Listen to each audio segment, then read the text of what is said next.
Ton டன் டன் டன் டன் டன் டன். Ready, steady, let's go. Open.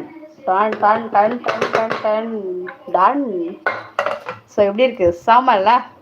So இந்த மாதிரி பார்க்க தான் ரொம்ப நேரம் ஆசை. ஸோ அந்த கலரிங், அந்த தக்காளி நம்ம போடுற சொன்னோம் பார்த்தீங்களா?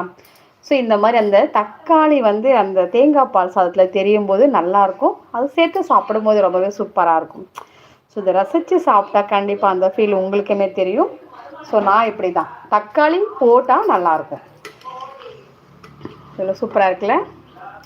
அப்படியே சூடாக சாப்பிட வேண்டியது தான்.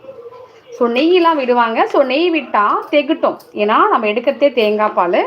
ஸோ அதனால் நெய் விட்டால் திகட்டும். ஸோ நமக்கு கடைசி வரைக்குமே சாதம் ரொம்ப சூப்பராக பூ மாதிரி வந்திருக்கா? அவ்வளோதாங்க. ஸோ என்னோடய ஸ்டைலில் நான் செஞ்சுருக்கிற தேங்காய் பால் சாதம் பர்ஃபெக்டாக ரெடி ஆகிடுச்சு.